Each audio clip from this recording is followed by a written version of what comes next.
Sean bienvenidos a Ciencias Virtuales nuevamente. El día de hoy vamos a continuar con la materia de modelado de sistemas físicos dinámicos, esto de la Facultad de Ingeniería de la UNAM, de la DIMEI.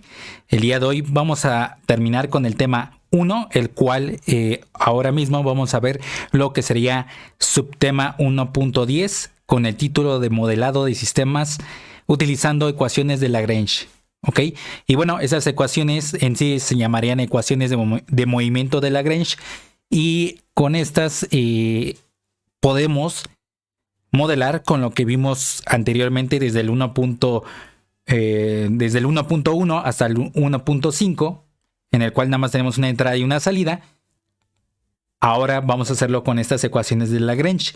Sin embargo, vamos a tener algunas cosas a tomar en cuenta para este tema. Es decir, para llegar a la demostración de las ecuaciones de Lagrange, pues bueno, eso sería para otras materias que no compiten ni de hecho para la carrera, porque obviamente ya sale de lo que ustedes han estado estudiando, la mecánica clásica, que sería con estática, cinemática y dinámica, pero no han visto lo que sería una mecánica analítica.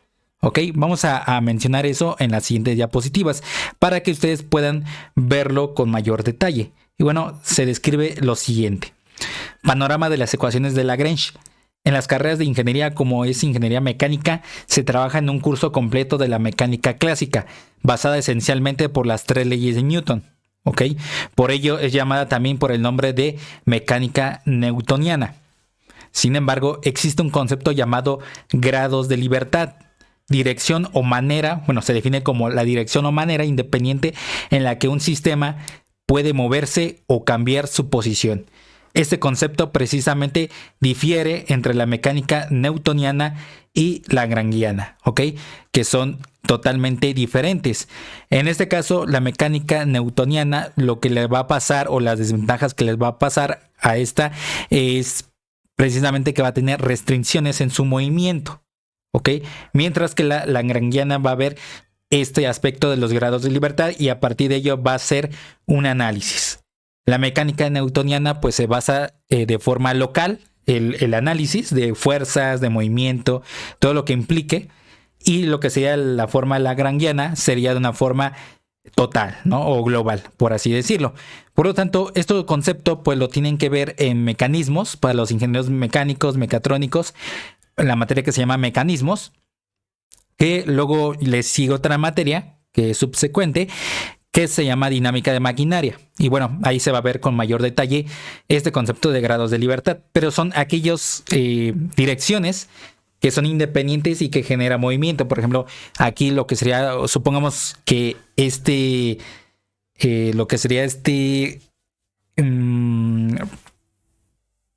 volumen rectangular, ok, podemos decir que es un ladrillo.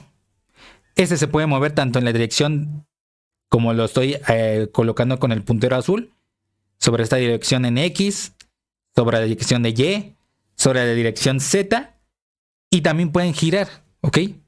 Hacia este lado, hacia tanto a la izquierda como derecha, como estoy viendo, pero respecto a lo que sería el eje Y, ¿ok? Este también se puede mover, girar más bien, en la forma, sobre respecto al eje X, y lo que sería también se puede rotar respecto al eje Z. ¿Ok? Entonces, en total, ¿cuántos grados de libertad tenemos? En este caso tenemos 6 grados de libertad. Tenemos otros ejemplos que obviamente les voy a repetir. Esto lo ven pues incluso en lo que sería diseño de elementos de máquinas. En este caso podemos ver lo que sería una chumacera. ¿Ok? Que podemos ver el movimiento rotacional, pero está restringida a solamente rotar. No puede trasladarse ese eje como está ahí ensamblado sobre la chumacera. También lo que sería ahí una barra cuadrada, en el cual nada más es un movimiento tanto, digamos, entra y sale. Entonces tiene solamente un grado de libertad, la parte roja, ¿ok? Porque es la que estamos viendo para analizar los grados de libertad. Ahora vemos esta parte de la barra cilíndrica, en el cual pues vemos que tiene 2 movimientos, ¿ok? O más bien 2 direcciones. Puede tanto meterse como salir, pero también girar, y por lo tanto tiene 2 grados de libertad. En este caso, esta barra plana o solera, podemos decirlo así, podemos ver que tiene el movimiento hacia adelante, hacia atrás, y también puede estar girando, ¿no? Como se observa ahí en pantalla. Entonces tiene 2 grados de libertad. Ahora la tuerca sobre un tornillo y lo que sería acoplada sobre una chumacera, pues obviamente también se va a estar movimiento sobre solamente por el tornillo, ¿ok? En la rosca del tornillo. Por lo tanto, nada más tiene 1 grado de libertad. Y lo que sería una rótula, un movimiento inclusive tridimensional, es de forma esférica, tiene tanto este movimiento, como se observa en pantalla, aquí en esta parte que nos colocaron, tanto también esta forma y la otra forma, es decir, alrededor de lo que sería esta base. Entonces, por lo tanto, tiene 3 grados de libertad, ¿ok? Y pues es un ejemplo de diferentes grados de libertad. Lo que vimos en las anteriores diapositivas, en la parte de el modelado para los sistemas mecánicos rotacionales, pues tenemos esta parte que tiene solamente 1 grado de libertad. ¿Y cuál sería? Pues el ángulo teta, solamente lo que va a estar restringiendo el movimiento de esta masa en forma de péndulo, ¿ok? En la mecánica newtoniana no revisan los grados de libertad, se hace un análisis exhaustivo y tardado, por lo que genera en su mayoría de problemas en estática y cinemática dinámica restricciones, los cuales en la mecánica lagrangiana no lo hace. A esta última solo le interesan los grados de libertad y un análisis global del sistema físico, que es a partir de las energías y no de fuerzas de los elementos, pero sí en los elementos almacenadores de energía. Es decir, vamos a tener enfoque sobre aquellos elementos constitutivos del sistema dinámico, bueno, en el sistema físico que vamos a estar analizando o estudiando. Sabemos que estamos trabajando con diferentes tipos de sistemas físicos, entonces por lo tanto vamos a ver los almacenadores de energía de interés, ¿ok? El análisis en la mecánica newtoniana es más local que global, por ello se opta por el modelado de sistemas avanzados y con uso del cálculo variacional, las ecuaciones de Lagrange o función de Lagrange, ¿ok? Como tal, pues van a necesitar algunos antecedentes muy fuertes, por así decirlo, desde cálculo diferencial, integral, vectorial, álgebra lineal, también lo que sería pues todas estas materias de la mecánica clásica, estática, cinemática, dinámica, para llegar a lo que sería el cálculo variacional, ¿ok? O de variaciones, ¿ok? Por lo tanto, ahorita vamos a escribir qué significa ese cálculo, porque es otro cálculo que ustedes ya deberían tener la capacidad de estudiarlo, más no está dentro del plan de estudios de esta carrera de ingeniería mecánica. Entonces, por lo tanto, pues no compite verlo la demostración de estas ecuaciones de Lagrange o la función de Lagrange. Y bueno, aquí tenemos algunos personajes que influyeron a lo que serían estas ecuaciones. En primer lugar tenemos a Isaac Newton. Esto porque, bueno, tiene que ver con la comparación con la mecánica newtoniana. Quien nació en 1643 y falleció en 1727, fue un físico, inventor y matemático inglés. Ahora sí tenemos al que propuso estas ecuaciones. También lo puso lo que sería Euler, pero bueno, para este enfoque vamos a dejar que el autor completamente es Lagrange, ¿ok? Joseph Louis de Lagrange, ¿ok? 1736 a 1813. Fue un físico, astrónomo y matemático italiano. Y por último tenemos a otro personaje que se llama William R. Hamilton, quien nació en 1805 y falleció en 1865. Fue un físico, astrónomo y matemático irlandés. ¿Y por qué? Bueno, este es relevante, este personaje, Hamilton, porque aquí también intersecta otro de los conceptos importantes que generaron las ecuaciones de Lagrange, como nos dice a continuación.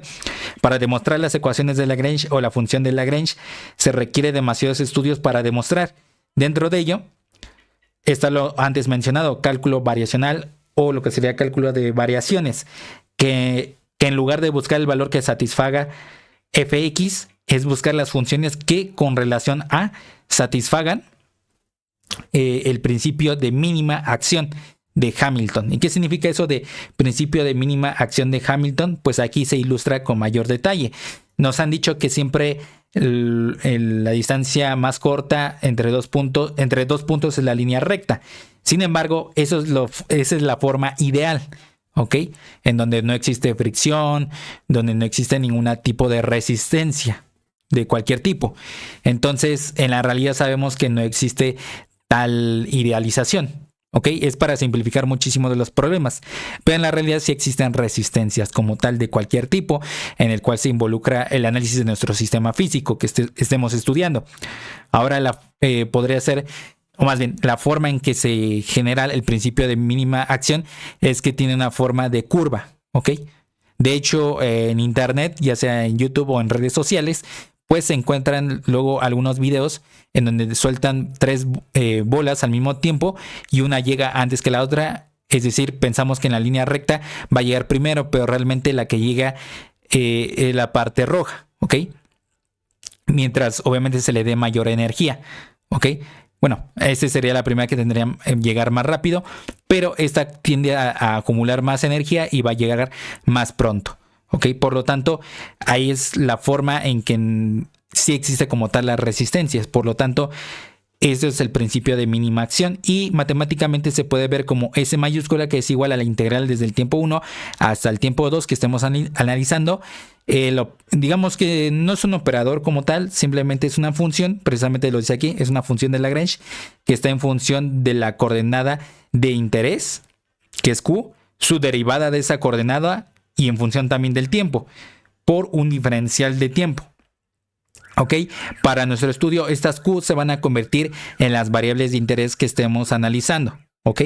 La trayectoria que sigue un sistema físico entre dos estados es aquella que hace mínima una cantidad llamada acción. ¿Ok? Y como tal, L es el lagrangiano, que va a ser igual a T menos V. ¿Y qué significan cada uno? Bueno, L, lo repito, es el lagrangiano, T es la energía cinética, V es la energía potencial. Y bueno, una vez que ya se haya demostrado a partir de todos los antecedentes, tanto cálculo de variaciones como el principio de mínima acción, pues se llega a esta forma, es decir, la derivada de la derivada parcial del lagrangiano respecto a nuestra, respecto al tiempo. Es decir, bueno, aquí como argumento tenemos la derivada parcial del lagrangiano respecto a la derivada de la coordenada de interés. Y todo eso hay que otra vez derivarlo respecto al tiempo, menos la derivada parcial del lagrangiano respecto a la coordenada de interés es igual a la sumatoria de todas las fuerzas que se están involucrando. También en esta sumatoria se van a involucrar las resistencias. Y siempre que veamos así esta parte, porque puede haber confusión, si hay una fuerza hacia la derecha, siempre va a haber una resistencia hacia la izquierda. Si la fuerza va hacia la izquierda, hay una resistencia que se opone que va hacia la derecha, es opuesta. ¿Ok? Y pues ahí vemos, ¿no? Que si la sumatoria de las fuerzas es igual a 0, si no hay fuerzas implicadas o resistencias implicadas también. Entonces, por lo tanto, ahí va a asumir el valor de 0. Q es la variable de interés común. Y Q y un punto arriba, esto es debido a la notación de las derivadas. Esa es una notación de Newton, derivada de la variable de interés común. ¿Ok? Entonces, por lo tanto, también esto va un poquito a complicar en la situación para algunos tipos de sistemas. En este caso, el eléctrico, le vamos a cambiar un poco las ecuaciones constitutivas que hemos estado estudiando con los anteriores videos. ¿Ok? También voy a colocar aquí mismo lo que sería el concepto de trabajo mecánico y potencia. El trabajo mecánico, W hecho por o sobre un sistema de fuerzas y desplazamientos observables macroscópicamente es, y el trabajo se puede ver de esta forma, que es la integral de S1 hasta S2, donde S1 y S2 son cantidades vectoriales, por lo que sería F, también es una cantidad vectorial, producto punto por el diferencial de S. ¿Ok? Todas son cantidades vectoriales. Ese concepto pues ya lo hemos visto en termodinámica. Y bueno, si quitamos la integral, podemos ver que es un diferencial inexacto del trabajo. Es decir, lo que nos va a importar es la trayectoria en el análisis, más no los estados. Y lo podemos ver de esa forma también. El trabajo mecánico W se define como el producto punto de una fuerza F por un diferencial de desplazamiento. ¿Ok? El trabajo es una diferencial inexacto o inexacta, es decir, importa la trayectoria y no el estado. Es en comparación con el desplazamiento que pasa totalmente lo opuesto. ¿Ok? La potencia es el cociente del trabajo mecánico por unidad de tiempo o rapidez del trabajo mecánico y que lo vemos como una P, ¿ok? Que es igual a un diferencial inexacto del trabajo entre un diferencial de tiempo. ¿Okay? Es la rapidez en que se hace un trabajo. Entonces, a grandes rasgos, Recordemos este concepto. El trabajo mecánico pues es el concepto más que todo físico. Pero ya cuando involucramos diferentes tipos de trabajos, no podemos decir el trabajo tipo químico, el trabajo tipo eléctrico, etcétera, sino le vamos a cambiar el nombre como energía. Es decir, la energía son las diferentes formas en cómo se manifiesta el trabajo mecánico. Por eso existen diferentes tipos de energías. La eléctrica, la mecánica, translacional, rotacional, la hidráulica, la térmica, de algún campo magnético, etcétera. ¿Ok? Entonces, por lo tanto, vamos a repasar nuevamente todas las ecuaciones constitutivas que hemos estado manejando anteriormente. Es decir, desde nuestros temas, subtemas 1.1 hasta 1.5. Entonces, aquí tenemos las ecuaciones constitutivas en términos de energía o potencia. En primer lugar, vamos a ver los sistemas eléctricos. La resistencia eléctrica, que ya la vimos que es esta forma. ¿Ok? El voltaje del resistor es igual a la corriente del resistor por la resistencia. Y la corriente del resistor es igual a la derivada de la carga eléctrica respecto al tiempo. Y la potencia eléctrica se puede ver como el voltaje del resistor por la corriente del resistor, o bien la potencia también se puede ver como el voltaje del resistor al cuadrado entre la resistencia. Tenemos también la capacitancia eléctrica. Ok, su ecuación constitutiva pues es la corriente del capacitor, que es igual a la capacitancia por la derivada del voltaje del capacitor respecto al tiempo. También sabemos esto de electricidad y magnetismo, que la carga eléctrica es igual a la capacitancia por el voltaje del capacitor. Entonces, por lo tanto, al cambiar todas estas variables, podemos asumir al último esta manera, que la corriente del capacitor es igual a la capacitancia por la derivada de lo que sería la carga eléctrica entre la capacitancia. Pero como la capacitancia la tomamos en cuenta como constante, por lo tanto va a eliminarse y más bien se va a simplificar de tal forma que la corriente del capacitor es igual a la derivada de la carga respecto al tiempo. Y podemos colocarlo en la notación de Newton. ¿Ok? Y la energía del capacitor es igual a la carga eléctrica al cuadrado entre 2 por la capacitancia. La inductancia eléctrica, a partir de un inductor, la ecuación constitutiva es igual al voltaje del inductor, que es igual a la inductancia por la derivada de la corriente del inductor respecto al tiempo. Ahí podemos cambiar lo que sería todo ese aspecto hasta llegar al voltaje del inductor, que es igual a la inductancia por la segunda derivada de la carga respecto al tiempo. Y en términos de energía, podemos verlo como la inductancia por la primera derivada de la carga al cuadrado entre 2. ¿Ok? Luego tenemos lo que serían las ecuaciones constitutivas en los sistemas hidráulicos en términos de energía o potencia. En la mayoría de los sistemas que estamos viendo, en la resistencia va a estar en términos de potencia, mientras que los otros, en este caso los almacenadores de energía, sí van a estar en términos de energía y no de potencia, ¿ok? Entonces tenemos ahí la resistencia hidráulica, nuestra ecuación constitutiva y lo que sería en términos de potencia. Aquí solamente lo que cambié fue de las presiones que teníamos con mayúsculas, lo coloqué en minúsculas para no confundirse con P de potencia, ¿ok? Entonces, como tal, ahí tenemos esa forma, ¿no? También tenemos la capacitancia hidráulica, que en términos de energía quedaría de esta forma, y la inductancia hidráulica, ¿ok? Recordemos que la inductancia hidráulica la podemos ver como el golpe de ariete, ¿ok? Cuando se acumula una gran energía y de repente con una válvula de estrangulación o simplemente una válvula se cierra, ¿no? Y entonces se genera la inductancia hidráulica. Y en términos de energía se vería de esta forma. Tenemos también los sistemas térmicos, la resistencia térmica, ¿ok? Que es a partir de las temperaturas, nuestra transferencia de calor, bueno, sería potencia térmica, ¿ok? Y obviamente ahí tenemos lo que sería en términos de también la potencia, ¿ok? Y luego tenemos lo que sería la capacitancia térmica, como se observa ahí en pantalla, y llegaríamos en términos de energía para la capacitancia térmica de esta forma. Recordemos que no tienen inductancia térmica los sistemas térmicos. Los sistemas mecánicos translacionales tenemos esta forma, la resistencia mecánica translacional, que es un amortiguador. Ahí lo único que se cambió fue esta forma. La fuerza del amortiguador es igual a la constante del amortiguador por la derivada de x respecto al tiempo. Y aquí lo cambiamos a lo que sería la notación de Newton. Y luego sabemos que la derivada de x respecto al tiempo es la velocidad. Entonces podemos verlo de esa forma, la velocidad lineal, ¿ok? Porque vamos a tener también la velocidad rotacional. La potencia la vemos como la constante del amortiguador por la velocidad al cuadrado. La capacitancia mecánica translacional la vemos de esta forma. Y vemos que la fuerza de la masa es igual a la masa por la derivada de la velocidad respecto al tiempo. Y en términos de energía sería la masa por la velocidad al cuadrado entre 2. La inductancia mecánica translacional es el resorte, ¿ok? Y la ecuación constitutiva ahí lo observamos en pantalla, ¿ok? Que de mayor forma tenemos en términos de energía, que sería la constante del resorte por x al cuadrado entre 2. Por último tenemos los sistemas mecánicos rotacionales, la resistencia mecánica rotacional, que sería precisamente el eje cuando a lo mejor está entre superficies que generan una resistencia, ¿ok? Rotacional. Por lo tanto, ahí tenemos la ecuación constitutiva.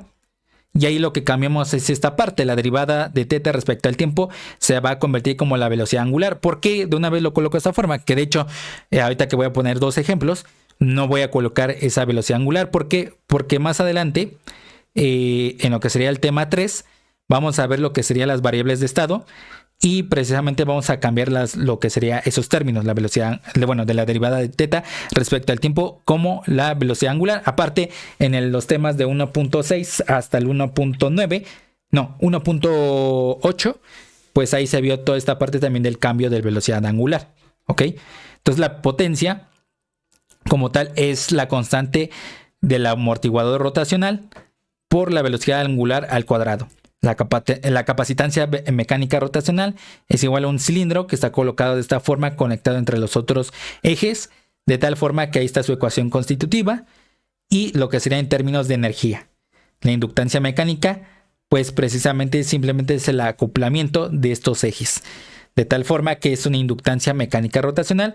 Tenemos su ecuación constitutiva y lo que sería en términos de energía.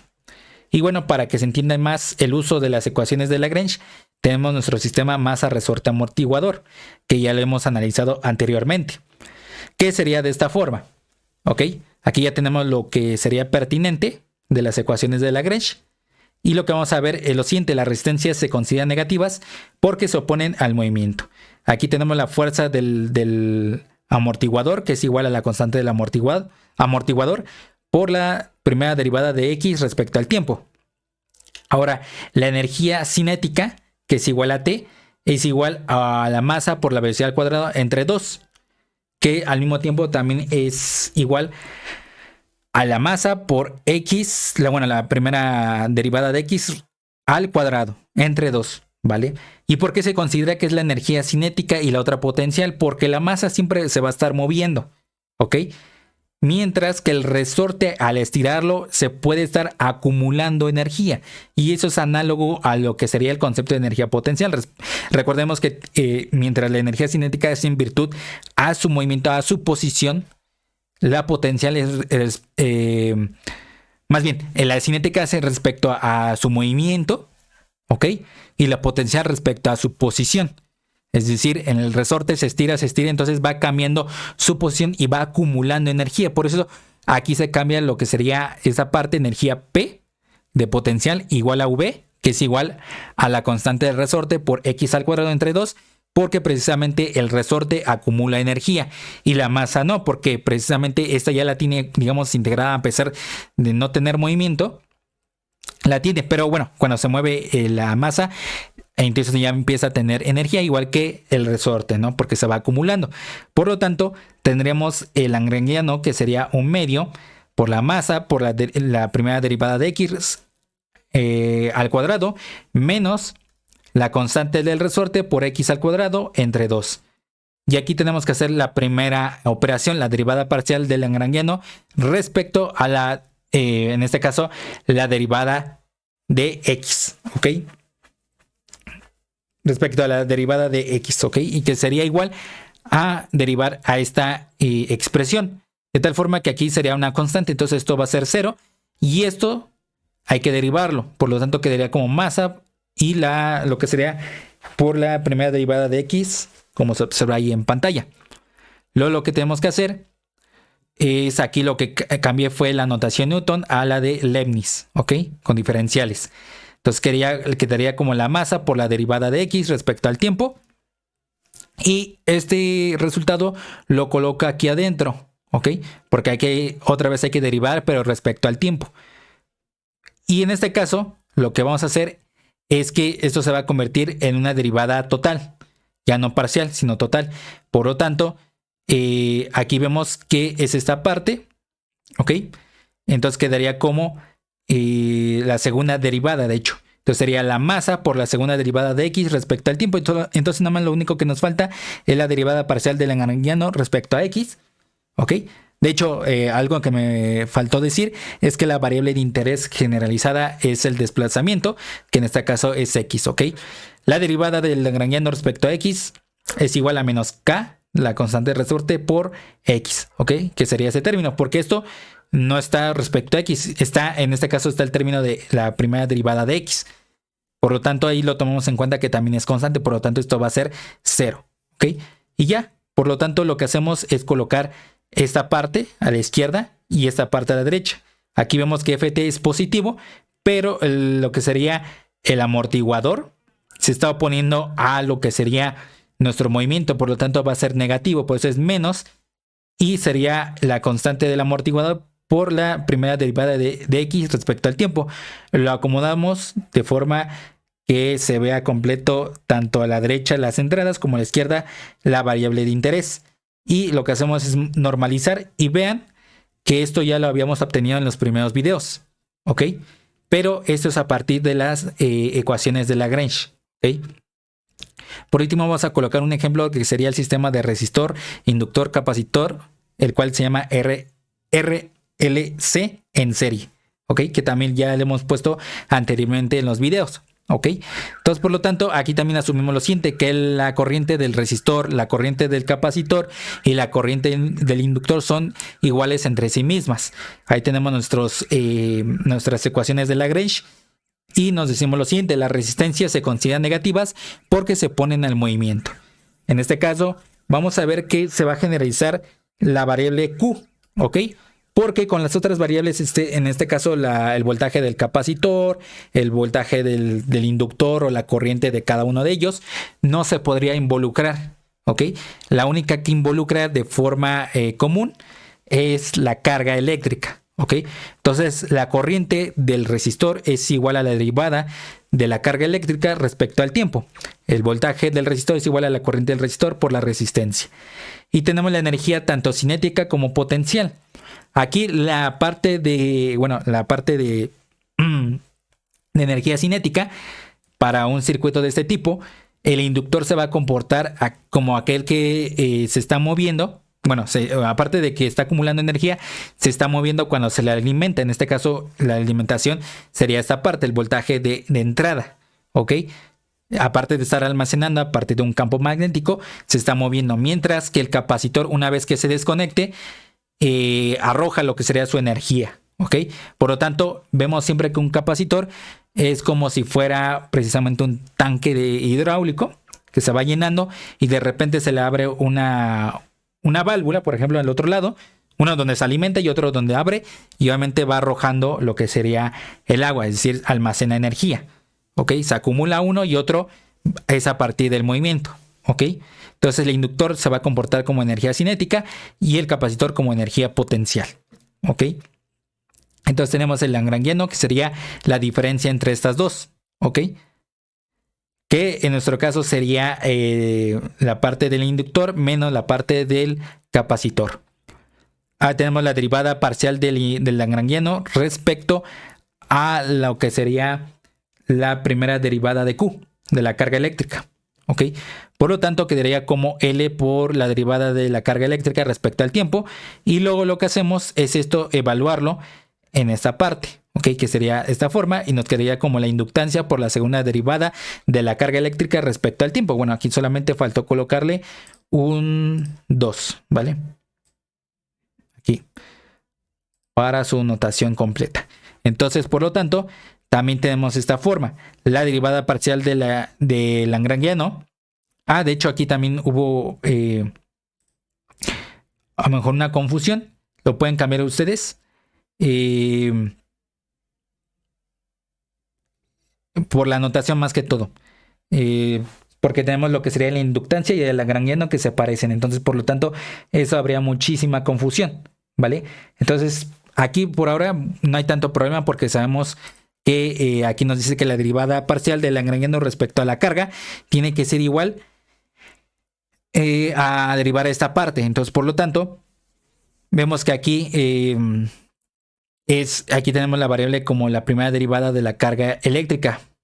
Ok, pero esto se va a convertir en cero porque se considera todo constante y en esta parte quedaría de esta forma. Ok, entonces por lo tanto quedaría de esta manera la inductancia por la segunda derivada de la carga eléctrica y luego tenemos lo que sería menos 1 entre la capacitancia por la carga eléctrica, eso igual al voltaje de entrada menos la corriente del resistor por la resistencia. Ok, y quedaría de esta forma. Ahora lo podemos cambiar porque el voltaje del capacitor es de nuestro interés, por lo tanto la carga como tal eléctrica es igual a la capacitancia por el voltaje del capacitor. Y hacerle su primera derivada a la carga eléctrica nos quedaría como la capacitancia por la derivada del voltaje del capacitor respecto al tiempo. Entonces, por lo tanto, eso ya lo podemos reemplazar en esta parte, todo lo que observemos, ¿ok? Para poderlo sustituir y poder reducir hasta llegar a esta forma, que de hecho lo vimos en los anteriores videos. Entonces, por lo tanto, aquí pueden ustedes cambiar lo que sería el lagrangiano o bien lo que sería la notación para el inductor, ¿ok? Con otra letra que ustedes quisieran ver para que no vayan a confundirse o que no exista ninguna ambigüedad, ¿ok?